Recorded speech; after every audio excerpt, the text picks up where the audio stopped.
Tras una década en la que Roma vivió aterrorizada por los bárbaros, el general Mario tomó el poder, convirtiendo un ejército de voluntarios en la mayor fuerza de combate que el mundo había conocido. Pero en el interior de la República se preparaba una sangrienta revolución. La muerte en el circo de los esclavos gladiadores era el deporte favorito en Roma. En el siglo I a.C., aquel deporte dejó de ser una diversión, pues los esclavos se alzaron contra sus dueños.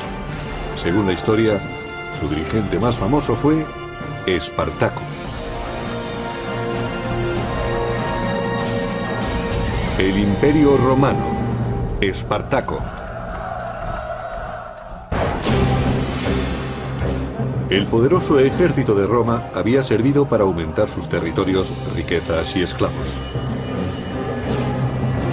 Capturados tras la batalla o en las ciudades conquistadas, los esclavos eran una mercancía más. Los esclavos eran personas y los romanos lo sabían, pero no los trataban como tales. Para ellos tan solo eran herramientas con brazos que hablaban. Entre el tercer y el primer siglo a.C., la República Romana se expandió desde la Italia central y del sur hasta abarcar casi todo el Mediterráneo. El mercado de esclavos empezó a ofrecer una mercancía ávidamente comprada. En el siglo I a.C., el 30% de la población de Italia estaba formada por esclavos, una cifra aproximadamente igual a la de los esclavos que había en América del Sur en la década de 1850, donde puede que el 35% de las personas estuvieran sometidas a la esclavitud. Podían ser esclavos por nacimiento, podían ser comprados en otros países y podían ser capturados en la guerra. Había muchas formas de convertirse en esclavo y también había muchas formas de vivir como esclavo. En el primer siglo, el terrateniente Columela aconsejaba para comprar esclavos. Mi primer consejo es no escoger para agricultor un esclavo cuyo cuerpo nos agrade. En lugar de eso, debéis elegir un hombre curtido en las faenas del campo desde la niñez y que haya sido probado por la experiencia. No todos los esclavos trabajaban en el campo. Los más fuertes eran reservados para los deportes y se entrenaban para convertirse en gladiadores. Los gladiadores eran auténticos profesionales. Sus entrenadores, los lenisti, también lo eran. Como los entrenadores de fútbol actuales, se ocupaban de que sus hombres actuaran lo mejor posible. Eran alquilados para luchar en los espectáculos, o los vendían a los organizadores. Se les consideraba lo más ínfimo de la clase baja, personas cuyo cuerpo estaba a disposición de otros. Los gladiadores podían llegar a ser los mejores luchadores del espectáculo más caro del momento. A veces eran criminales condenados a luchar. Como los boxeadores actuales, su entrenamiento era muy duro. Era un deporte peligroso y al ser un espectáculo muy caro, solo peleaban 2 veces al año. La mayoría de los nombres de los gladiadores se han perdido para la historia, pero la posteridad recordará los actos de 2 de ellos, Crixus y Espartaco, un dirigente nato. Espartaco era extranjero, aunque había servido en el ejército de Roma. Pero algo ocurrió. No sabemos por qué desertó, según algunos, pero puede que fuera expulsado. De acuerdo con varios relatos, se dedicó con gran éxito a asaltar caminos. Al final fue capturado y obligado por las autoridades romanas a ser gladiador. No sabemos si fue contra su voluntad, pero lo más seguro es que odiara la profesión. Según Plutarco, historiador biógrafo del segundo siglo, Espartaco no solo poseía una gran fuerza moral y corporal, sino que era más inteligente y noble que la suerte que tuvo. Fuera cual fuese la causa que llevó a Espartaco a la esclavitud, está claro que no se resignó. Crixus, otro esclavo, compartió su suerte con él.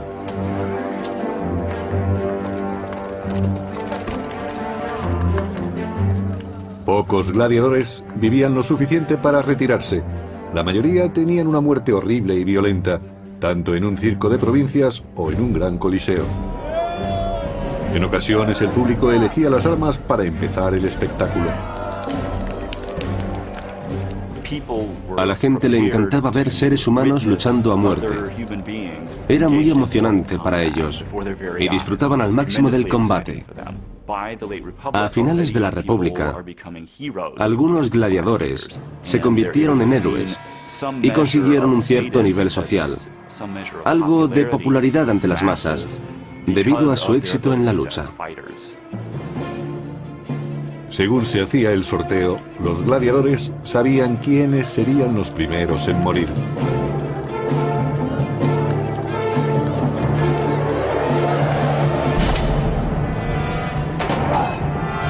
Para añadir emoción a los duelos, los gladiadores no llevaban armas equilibradas ni peleaban de la misma manera. Y según su forma de luchar, a veces su armadura no les protegía bien. Se entrenaban en el uso de sus armas particulares durante meses o años y se acercaban tanto a sus oponentes que veían el miedo en sus ojos y cómo les caía la saliva. El olor a sangre debía ser sobrecogedor, pero así se excitaba la multitud. Era el signo de que la vida de los gladiadores pendía de un hilo.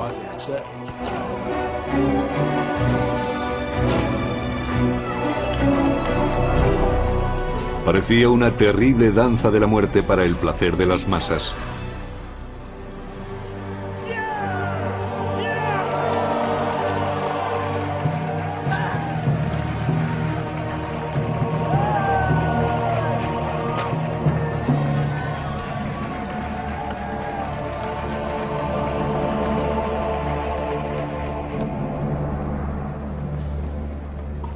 Pero en el año 73 a.C., en el Ludus, o escuela de gladiadores, un grupo de discípulos se cansó de recibir órdenes de sus guardianes. Decidieron que si tenían que morir, no sería en el circo. Maltratados y furiosos, conspiraron y aprovecharon sus artes combativas para tratar de cambiar su destino.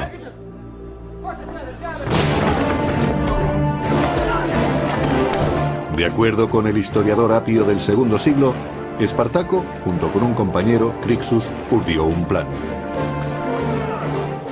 Persuadieron a unos 70 esclavos para arriesgar sus vidas y conseguir la libertad en lugar de que los exhibieran como recreo de otros.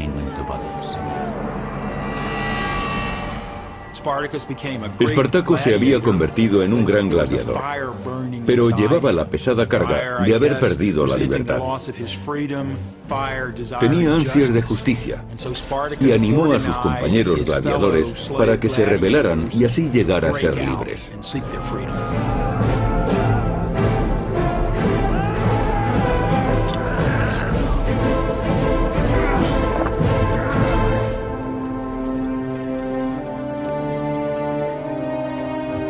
Los soldados locales temían a los rebeldes, pues los habían visto pelear en el circo. Sabían muy bien a qué clase de hombres se enfrentaban.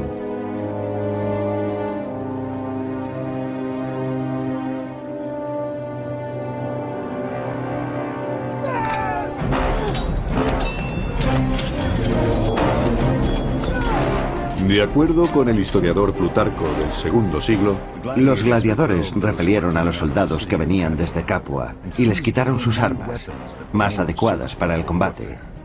Estaban contentos de cambiar las armas de gladiadores que ellos consideraban poco honorables y bárbaras.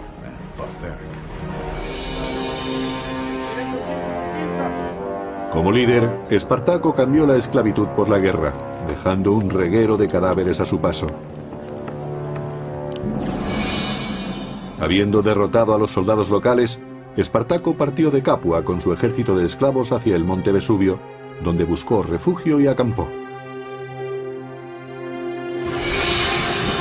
Espartaco, junto con otro conspirador, Crixus, escapó de las autoridades romanas, pero debía preparar a sus hombres para los inevitables combates que se avecinaban.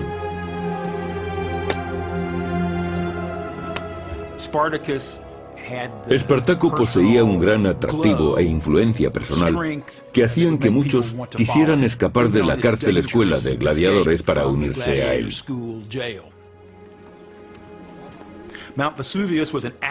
El Vesubio era un volcán activo, un peligroso escondite. Pero Espartaco sabía que allí podrían hacerse fuertes hasta que se organizaran y concibieran un plan. Un mensajero informó a Espartaco de que los romanos habían acampado a los pies del monte para sitiarlos. El Senado había mandado al propetor Claudio Glaber para que rodeara a los rebeldes y pusiera fin a la sublevación. Consiguió que Espartaco y su incipiente grupo de rebeldes retrocedieran hacia la cima de la montaña. El lugar era muy reducido y Claudio Glaber creyó que no tendría problemas para eliminarlos en el Vesubio. Según describió Plutarco, Claudio ordenó a sus soldados que bloquearan la única y difícil ruta de acceso a la cima. El resto de la montaña estaba formado por empinados e inaccesibles riscos. el único paso que Espartaco y los esclavos fugitivos tenían que bajar estaba bloqueado. En el año 73 a.C., Espartaco y Crixus se negaron a morir peleando en el circo. Juntos dirigieron una rebelión de esclavos, pero se encontraron junto a los proscritos acorralados por el propio Claudio en el monte Vesubio, al sur de Italia. En lo alto de la montaña, Espartaco y sus hombres prepararon un brillante plan, según cuenta Plutarco en una de sus crónicas. Los esclavos cortaron parte de las parras e hicieron escalas con ellas. Eran resistentes y lo suficientemente largas para atarlas en la cima de los precipicios y llegar hasta el pie de la montaña. Un hecho interesante del comienzo de la revuelta de Espartaco es que parecía conocer el terreno mejor que sus enemigos, en parte gracias a los pastores que vivían cerca del Vesubio y simpatizaron con su causa. Probablemente los primeros esclavos campesinos que se unieron a Espartaco y a su grupo fueron pastores que vivían solos y tenían armas. Estaban en buenas condiciones físicas y se convirtieron en soldados de su ejército de gladiadores. Espartaco y su creciente legión consiguieron bajar por el precipicio y situarse tras el campamento de Claudio. Los romanos habían subestimado la capacidad de los esclavos. Hay que tener en cuenta que quienes trataban de acabar con ellos se parecían más al ejército de Pancho Villa que a las legiones de César. No formaban parte del ejército regular. Y los oficiales no eran muy buenos, ni siquiera conocerían bien el terreno. Allí solo dirigían a los esclavos. Los romanos sobrepasaban ampliamente a los sublevados, pero los gladiadores dejaron bien patente su ingenio y odio hacia los opresores de Roma.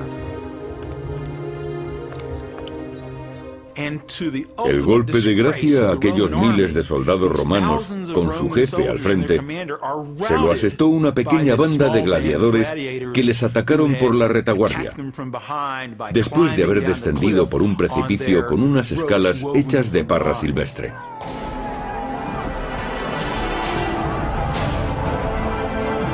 Cuenta el historiador Apio que después del éxito, el ejército de Espartaco aumentó. Muchos esclavos fugitivos e incluso algunos hombres libres acudieron a aquel lugar para unirse a Espartaco y empezaron a atacar a la población. Como Espartaco repartía a partes iguales el botín conseguido, pronto aumentó el número de seguidores. A los únicos que Espartaco no aceptaba en sus filas de rebeldes era a los desertores del ejército romano, que aunque parezca extraño, era perfectamente lógico, pues era gente que se había acobardado.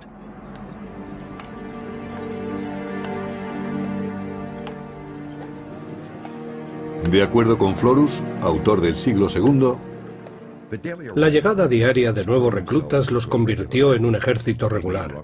Fabricaron toscos escudos con ramas cubiertas de pieles, así como espadas y lanzas que forjaron con las cadenas de los barracones de esclavos. Lo que Espartaco y sus hombres no podían fabricar, lo cogían de los cadáveres romanos. Lo sorprendente de la rebelión de Espartaco es que los esclavos que habían sido entrenados para gladiadores se convirtieron enseguida en soldados. Eso no significa que combatieran como el ejército romano, aunque según algunas fuentes, Espartaco había sido soldado. A lo largo del año 73 a.C., los rebeldes continuaron su marcha hacia el sur, aumentando su número y derrotando a los romanos.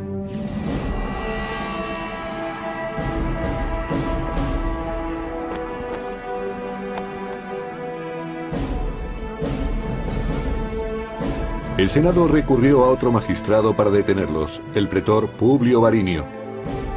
Jinete entusiasta, Varinio llevó con él su mejor semental, junto al símbolo tradicional del poder de Roma, las fasces, un haz de varas que rodeaban un hacha. Era el símbolo del poder de los magistrados. Con él hacían cumplir la ley. Las varas para azotar a los culpados y el hacha para la pena capital. El hacha solo se ponía en las fasces cuando el pretor estaba en campaña fuera de Roma y sus tropas se regían por la ley marcial. Los símbolos no parecieron ayudar a Varinio. Los hombres de Espartaco ya habían derrotado a su adjunto al mando. No obstante, Varinio preparó a sus hombres para la siguiente batalla.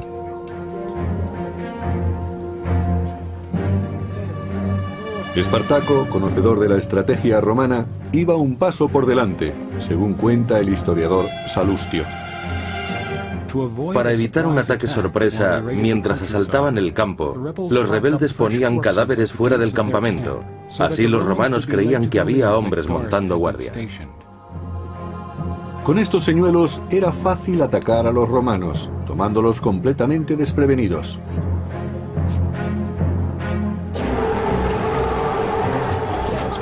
El ejército de Espartaco era temible.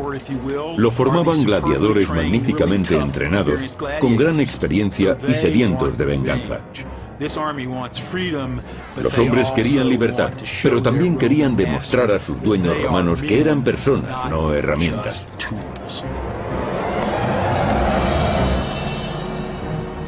Gracias a su ingenio, Espartaco consiguió otra victoria contra Varinio e hizo algunos prisioneros. El historiador Apio del segundo siglo recuerda la humillación de Roma. Los romanos no consideraban que fuera una guerra real, sino más bien incursiones y asaltos de bandidos. Sin embargo, esos bandidos derrotaban al ejército de Roma. Espartaco capturó el caballo de Varinio, quien estuvo muy cerca de ser prisionero de los gladiadores. La victoria fue todavía más dulce cuando Espartaco se apoderó de las fasces, el gran símbolo del poder de Roma. Cuando Espartaco sorprendió a Varinio en combate y capturó no solo su caballo mientras lo montaba, sino también las fasces, asestó un tremendo golpe a la credibilidad de Varinio y al poder de Roma que las fasces simbolizaban. Espartaco se convirtió en un personaje famoso y temido. Ahora dirigía a 70.000 rebeldes, pero surgieron diferencias entre él y su amigo Crixus.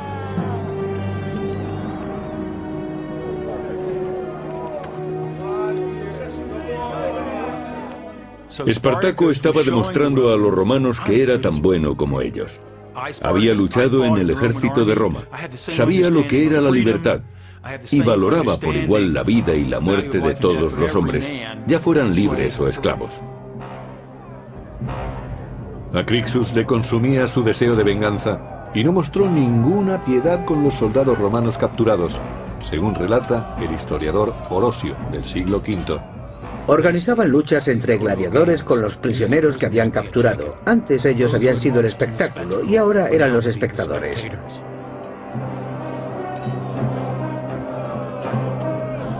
Con el triunfo, los esclavos se volvieron más violentos.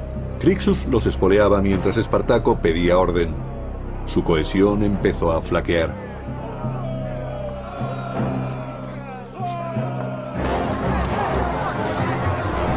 En cierto momento, Crixus liberó la furia de los esclavos contra ciudadanos romanos indefensos. El historiador Salustio describe lo ocurrido. Los esclavos fugitivos se dedicaron inmediatamente a violar mujeres jóvenes o mujeres casadas y a matar a las que trataban de resistirse. Espartaco fue impotente para detenerlos, incluso pidiéndoles repetidas veces que se contuvieran.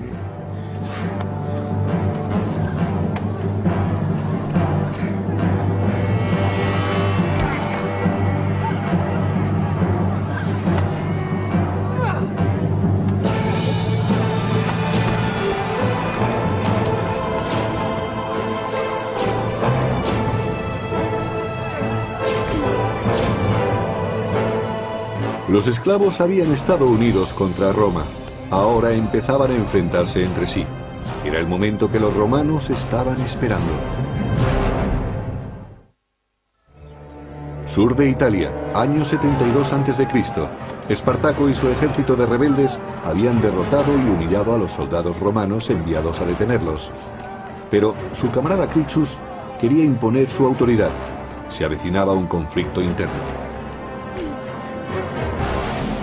En el improvisado campamento de los esclavos, Espartaco hacía planes para cruzar los Alpes, pero Crixus tenía otras ideas, según nos dice el historiador Salustio. Crixus y sus hombres querían ir directamente contra el enemigo para forzar una batalla frontal. Espartaco, por su parte, prefería actuar de otra manera. Crixus desafió abiertamente el liderazgo de su amigo. Algo interesante del levantamiento de Espartaco es que no parecía tener un plan preconcebido. Donde se encontrara le seguían millares de personas, pero ello implicaba ir de un lugar a otro para conseguir comida para todos. Impaciente, Crixus abandonó el campamento llevándose a un grupo de rebeldes. Espartaco se encontraba solo al mando de sus tropas.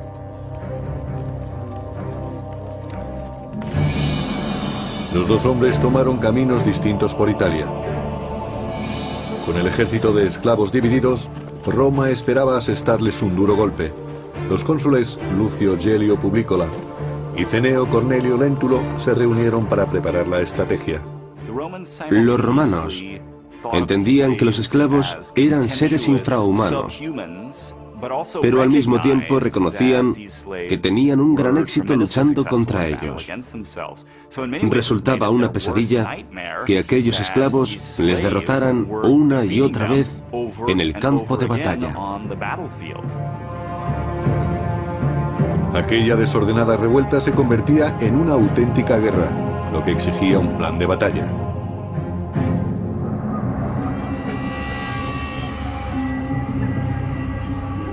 Cada pueblo en el que entraba Espartaco podía esconder una trampa, pero a veces se encontraban un amigo, según Salustio.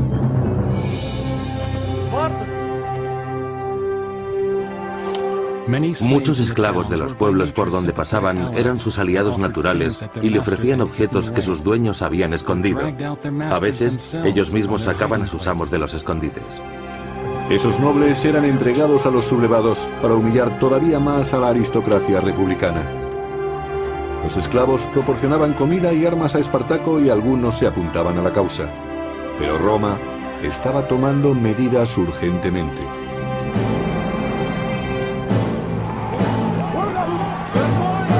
En las montañas Garganus, de la costa este de Roma, Crixus y su facción eran perseguidos por los soldados de Galio, según nos cuenta Plutarco. Galio realizó un ataque sorpresa contra Crixus que, debido a su arrogancia, se había separado de Espartaco. De acuerdo con el historiador Apio, Crixus tenía bajo su mando 30.000 hombres. 2/3 de ellos perecieron, incluyendo a Crixus.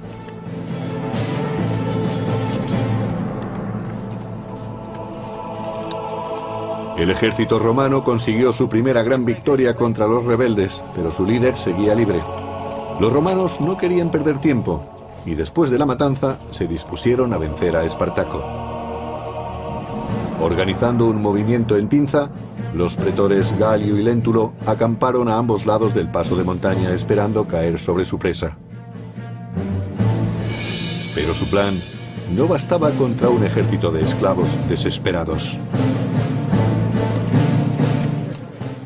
Un factor que influyó en la revuelta de Espartaco es que se inició cuando los mejores ejércitos de Roma estaban fuera, en Hispania o en la actual Turquía, y las tropas enviadas habían sido reclutadas recientemente.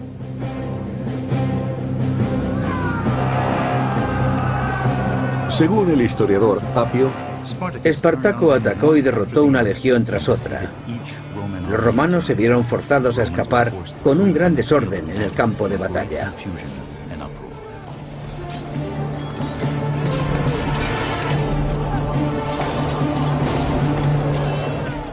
Los dirigentes militares romanos se enfrentaban a un gran reto, y sus oficiales no estaban preparados profesionalmente para la ocasión. De nuevo Espartaco obtenía otra victoria frente al ejército romano.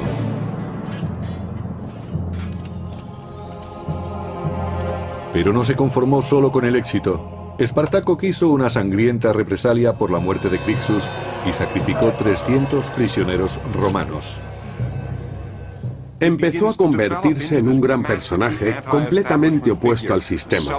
Celebraba la derrota de los magistrados romanos y ejecutaba a sus prisioneros. Empezó a destruir las propiedades de los campesinos ricos, ofreciendo una alternativa al sistema reinante y consiguiendo aumentar considerablemente sus fuerzas. Esta victoria ofreció a los hombres de Espartaco la oportunidad de salir de Italia y ser libres, pero prefirieron permanecer en el imperio que tanto detestaban. No está muy claro por qué las fuerzas de Espartaco volvieron desde el norte de Italia. Sus éxitos les habían proporcionado mucha seguridad en sí mismos, y en lugar de marcharse querían volver a sus casas y establecerse donde habían tenido su vida antes del cautiverio. Por eso, eligieron seguir luchando. Se abrieron camino hasta la ciudad de Turí, donde asentaron su base de operaciones.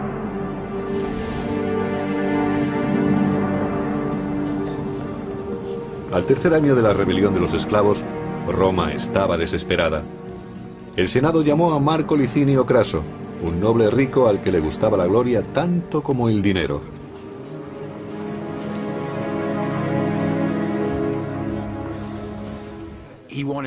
Quería llegar a lo más alto de la sociedad romana y aquello exigía victorias militares.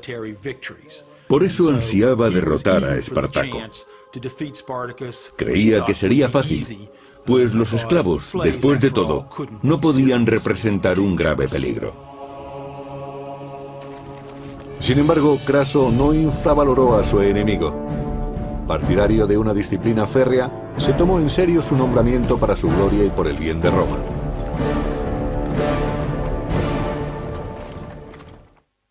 El creciente ejército de Espartaco, formado por esclavos rebeldes, estaba ahora bien organizado y parecía invencible. Pero Marco Licinio Craso se había propuesto destruirlo con sus fuerzas, que eran considerables. Sin embargo, Craso vio que sus soldados eran indisciplinados, cobardes y proclives a retirarse en batalla. Craso no estaba dispuesto a tolerarlo, y después de sufrir una derrota humillante ante los rebeldes, tomó medidas muy duras. Enseñaría a sus tropas el significado de la disciplina por medio de la decimatio.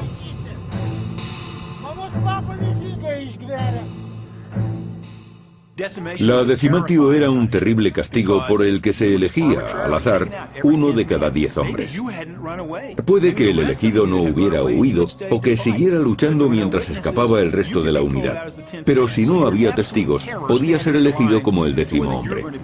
La muerte del elegido era horrible. Sus compañeros lo apaleaban con garrotes hasta matarlo. No era una muerte rápida, fácil u honorable. No se le acuchillaba o se le permitía suicidarse. La desgracia caía sobre el elegido y se le apaleaba durante mucho tiempo hasta que moría. Gracias a la decimatio, Craso consiguió que sus soldados le temieran más a él que a Espartaco, su enemigo. El castigo estaba dirigido a avergonzar tanto a los hombres que iban a morir, aunque no se hubieran acobardado, como a los que los apaleaban.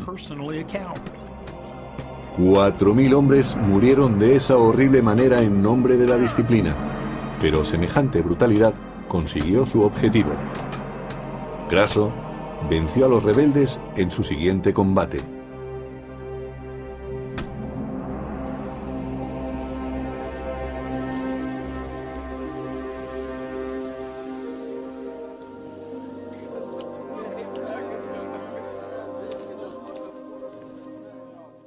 A diferencia de los anteriores oponentes de Espartaco, Craso era un soldado experimentado.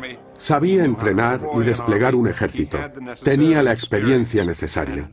Por primera vez, Espartaco se iba a enfrentar a un auténtico general romano, no a un político que dirigía un grupo sin experiencia.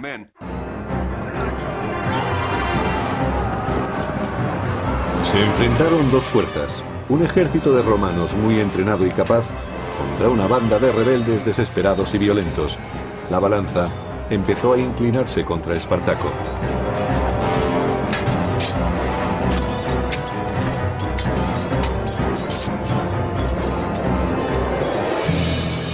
Perseguidos por el ejército de Craso, los esclavos escaparon hacia el sur, pero Espartaco ya tenía pensado su siguiente movimiento. Los piratas controlaban las aguas que rodeaban Italia y, al igual que Espartaco, desafiaban las leyes de Roma o cualquier otra ley. Solo les interesaba el oro y el tráfico de esclavos. Espartaco les envió mensajeros para negociar. Espartaco hizo todo lo posible por sacar a sus hombres de Italia para que fueran libres. Desesperado, finalmente hizo un trato con el demonio, con los piratas cilicios. Cilicia formaba parte de lo que se conoce como Turquía en la actualidad. Esos piratas eran muy famosos por sus ataques a los barcos. También eran muy conocidos en el Mediterráneo como traficantes de esclavos. Ganaban mucho dinero capturando y vendiendo esclavos. Espartaco sabía que era muy arriesgado hacer un trato con los piratas cilicios para evacuar a sus hombres, pues corría el peligro de que los volvieran a vender como esclavos.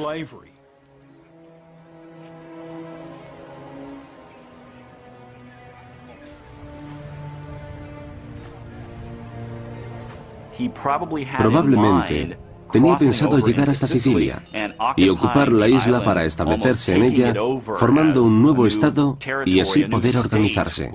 De este modo, los rebeldes podrían enfrentarse a Roma teniendo algo de ventaja a su favor. Los esclavos y los piratas sellaron un trato. Los cilicios transportarían 2000 esclavos a Mesina, Sicilia. Espartaco confiaba en extender la rebelión mientras eludía a las tropas de Craso. No tenían tiempo que perder. Las legiones de Craso se aproximaban y habían preparado una trampa para masacrar a los esclavos.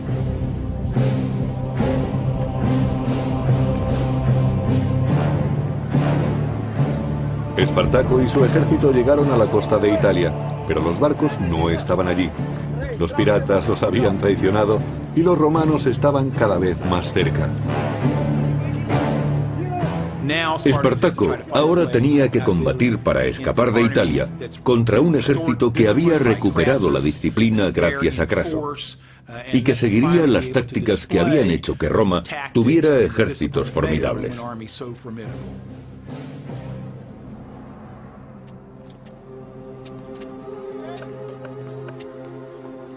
Craso actuó con inteligencia. Conocía la fuerza del contrario y sabía que el tiempo obraba en su favor. Agotaría a los sublevados encerrándolos tras una muralla, según cuenta Plutarco. Terminó esta magna tarea en un tiempo mucho más corto de lo que se esperaba. Cavó una fosa de una costa a otra a lo largo de una zanja de tierra y por encima construyó una hermosa y resistente muralla.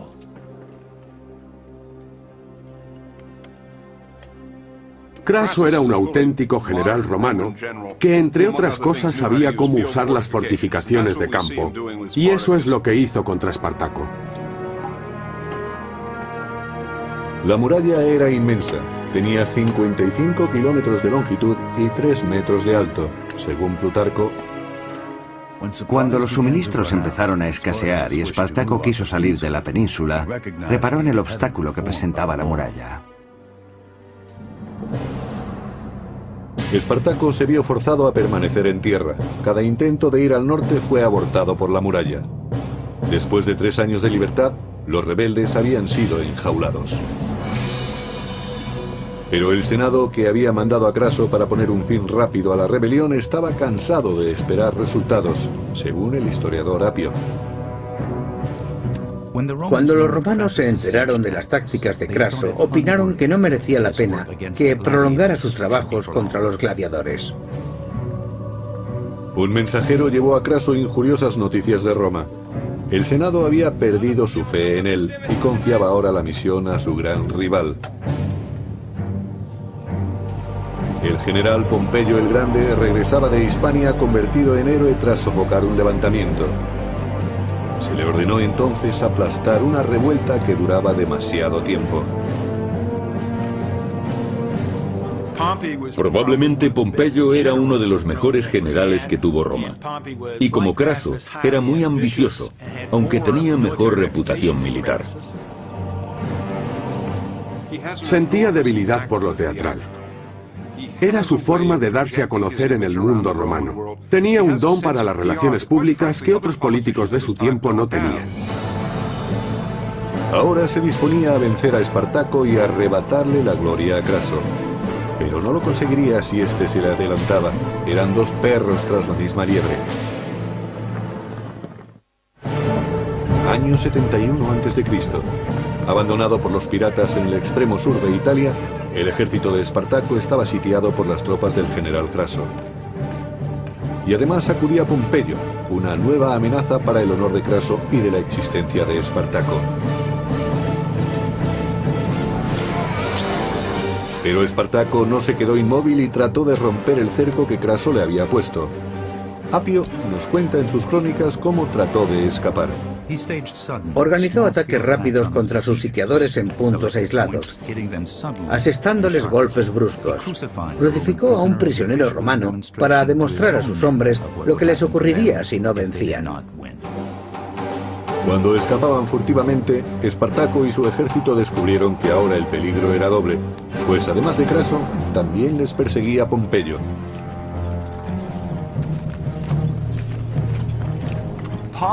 Pompeyo tenía fama de ser una persona a la que le gustaba poner el punto final. Aparecía después de un largo y duro trabajo y de esta manera se llevaba la gloria de haberlo terminado. Según se acercaba Pompeyo, Craso se ponía más nervioso por sofocar la rebelión antes de su llegada. Espartaco se preparó para el ataque y envió un mensajero a Craso ofreciéndole una tregua. Espartaco esperó la respuesta de Craso. Estaba seguro de que los romanos le escucharían. Sin embargo, los rebeldes mantuvieron las espadas afiladas. Espartaco trató de negociar con los dirigentes romanos porque se consideraba un hombre libre. Así vivía en ese momento y dirigía su ejército como si fuera un ejército romano. Se creía merecedor del mismo honor que sus oponentes. Pero cuando volvió su mensajero quedó muy claro que los romanos no opinaban igual. Era un esclavo y un enemigo. Al fallar la negociación, llegó el día que Espartaco tanto había temido. Incluso si derrotaba a Craso en batalla, Pompeyo le seguiría a continuación. No podía retirarse y no podía rendirse. Según Plutarco, historiador del siglo II, Espartaco se vio obligado a actuar y dispuso todo su ejército en formación de combate. Cuando le trajeron su caballo, Espartaco sacó la espada y mató al animal. Dijo que si ganaba la batalla, no necesitaría el caballo, pues tendría miles de ellos a su disposición. Y si lo derrotaban, tampoco lo necesitaría. Dicho esto, desmontó y se unió a sus soldados de a pie y salió a luchar hasta el final. Craso se enfrentó a Espartaco cerca de Brundisium, en el sureste de Italia.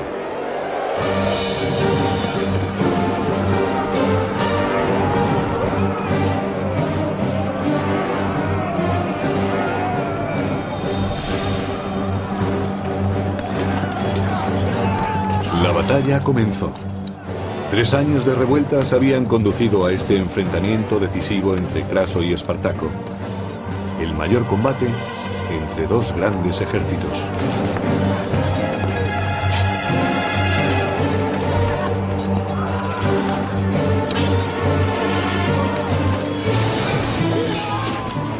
Se sabe que Espartaco estaba tan mal herido en una pierna que tuvo que luchar apoyándose en la rodilla, pero se negó a dejar de combatir.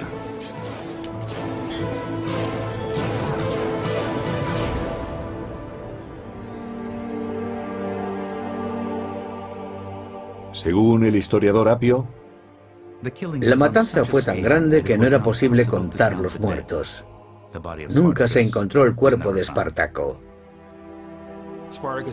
Espartaco no aprovechó la oportunidad de escapar y lo podría haber hecho individualmente. Con ello demostró tener un sentido del honor, por lo menos tan sincero y profundo como el de cualquier romano que no hubiera sido esclavo.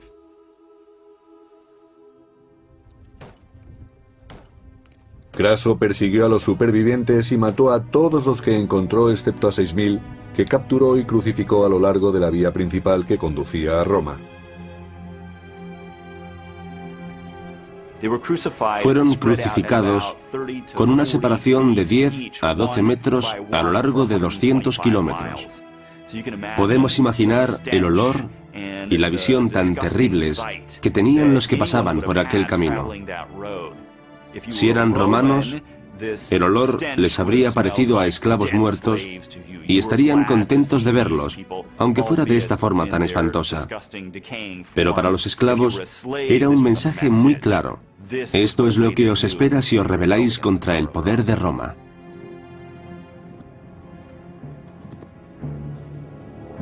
Craso sofocó la rebelión de los esclavos, pero Pompeyo, fiel a sus costumbres, aprovechó la oportunidad de reír el último.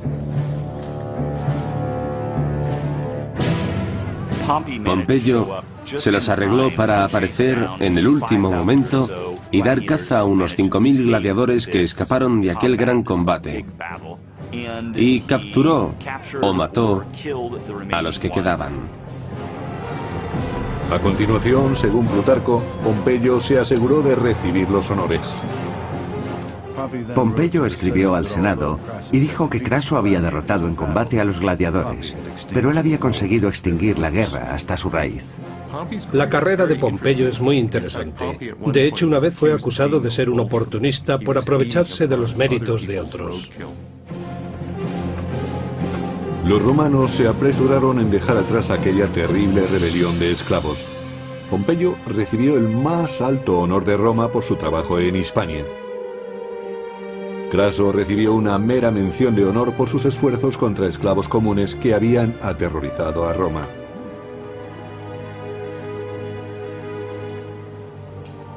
Aunque la muerte de Espartaco en el año 71 a.C.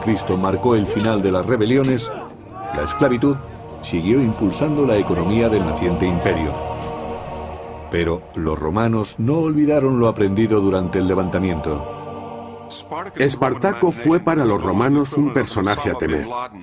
Siguió siendo una amenaza incluso sin estar vivo. Siempre sintieron el temor de que pudiera seguirle otro. Los romanos vieron tras la rebelión que debían tener al ejército en perfectas condiciones. Puede que esta fuera la ocasión en que pensaron en la necesidad de disponer de un ejército profesional que los mantuviera seguros en casa y los protegiera de las invasiones. Pero un poderoso imperio no puede defenderse para siempre. Mucho después de su desaparición, perdura la historia de un solo hombre que se enfrentó a Roma. La leyenda de Espartaco ha sobrevivido hasta el presente. Ha sido un héroe para los oprimidos y pisoteados que ha perdurado hasta nuestros días. Pero mientras el imperio se mantuvo, perteneció a los poderosos.